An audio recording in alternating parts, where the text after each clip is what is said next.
नमस्कार दोस्तों, स्वागत है आपका हमारे एजुकेशन चैनल एजुकेशन पॉइंट में। और हमारी उत्तराखंड सामान्य ज्ञान वन लाइनर सीरीज चल रही है और इसी क्रम में आज हम लेके आए हैं उत्तराखंड सामान्य ज्ञान वन लाइनर सीरीज भाग 9। और आज इस सीरीज में हम कतूरी राजवंश से संबंधित कुछ महत्वपूर्ण वन लाइनर्स पर चर्चा करेंगे और आशा करते हैं कि ये वन लाइनर सीरीज आपके आगामी एग्जाम्स में लाभदायक सिद्ध होगी। और अगर आपको ये सीरीज़ पसंद आई तो हमारे इस चैनल को सब्सक्राइब कीजिए और इस वीडियो को लाइक कीजिए और शेयर कीजिए। धन्यवाद। तो शुरू करते हैं आज की ये वन लाइनर सीरीज। दोस्तों, इस वन लाइनर सीरीज में हम कतूरी शासनकाल से संबंधित कुछ महत्वपूर्ण वन लाइनर पर चर्चा करेंगे। तो शुरू करते हैं आज की ये वन लाइनर सीरीज।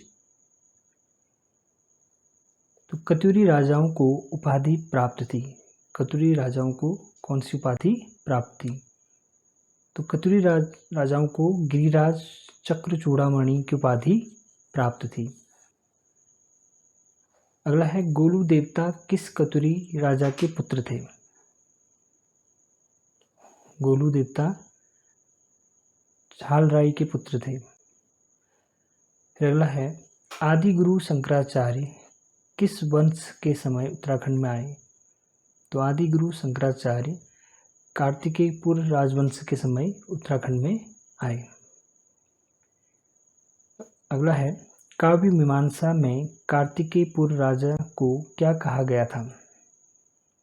खसाधिपति। तो काव्य मीमांसा में कार्तिकेयपुर राजा को खसाधिपति कहा गया। किस कतूरी शासक ने टनकपुर में ब्रह्मदेव मंडी की स्थापना की? ब्रह्मदेव ने। तो टनकपुर में ब्रह्मदेव मंडी की स्थापना ब्रह्मदेव ने की। बद्रीदत्त पांडे के कुमाऊं के इतिहास के अनुसार कतूरी राजाओं का राज्य कहाँ तक फैला था? तो बद्रीदत्त पांडे के कुमाऊं के इतिहास के अनुसार कतूरी राजाओं का जो राज्य था वो नेपाल से काबुल तक फैला था। कतूरी राजा प्रीतम देव का अन्य नाम क्या था? तो कतूरी राजा प्रीतम देव का अन्य नाम पिथौरा शाही और पृथ्वीपाल था। तो प्रीतम देव को पृथ्वीपाल और पिथौरा शाही के नाम से भी जाना जाता है। प्रीतम देव की पत्नी का क्या नाम था? तो प्रीतम देव की पत्नी का नाम जिया रानी था।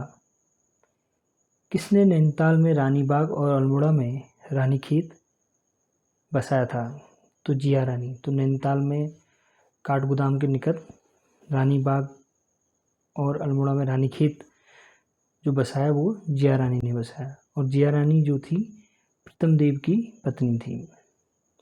कतूरी शासन में मंदिर बनाने की शैली थी। तो कतूरी शासन में जो मंदिर बनाए जाते थे वो नागर शैली में बनाए जाते थे।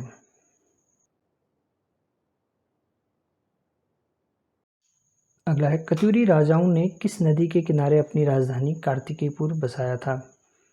गोमती नदी। कतूरी राजाओं ने गोमती नदी के किनारे कार्तिकेयपुर राजधानी बसाई थी अपनी।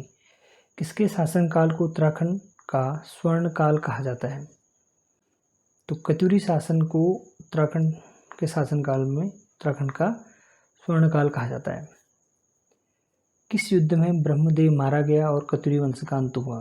तैमूर लंग से युद्ध में 1398 में तैमूर लंग के साथ जो युद्ध हुआ उसमें ब्रह्मदेव मारा गया और कतूरी वंश का अंत हुआ।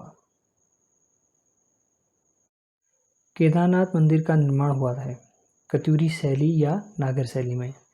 कतूरी शासन में केंद्रीय प्रशासन का सर्वोच्च अधिकारी कौन होता था? तो कतूरी शासन में केंद्रीय प्रशासन का सर्वोच्च अधिकारी राजा उपाधि परम महेश्वर ये हुआ करता है, राजा। कतूरी शासन में पुलिस विभाग का सर्वोच्च अधिकारी। कतूरी शासन में पुलिस विभाग का सर्वोच्च अधिकारी महादंड नायक या दंडाधिपति होता था। चोर डाकू को पकड़ने वाला अधिकारी चोरोद्वरणीय कहा जाता था। चोर और डाकू को पकड़ने वाले अधिकारी को कतुरी वंश में चोरोद्वरणीय कहा जाता था।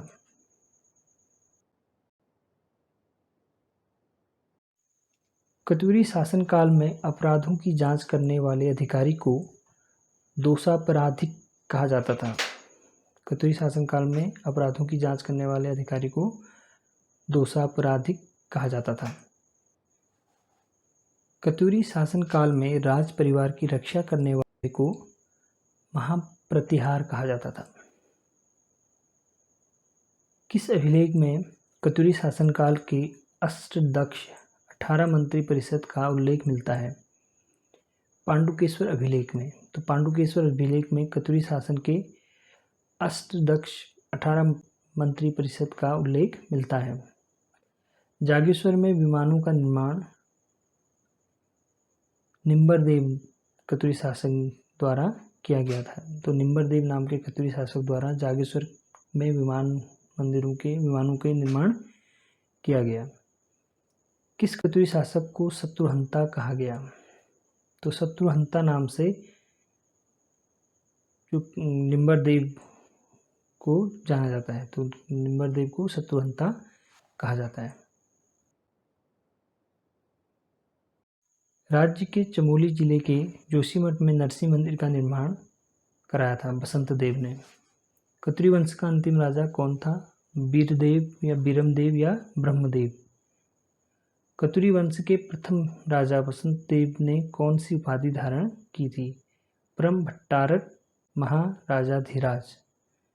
कतुरी वंश के प्रथम राजा बसंत देव ने परम भट्टारक महाराजाधिराज उपाधि धारण की थी।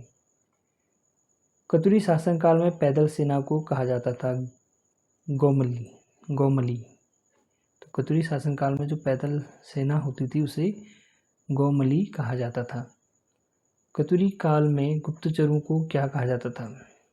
तो जो कतुरी शासनकाल है उसमें गुप्तचरों को दशाध्य या साधनिक या गूढ़ पुरुष कहा जाता था।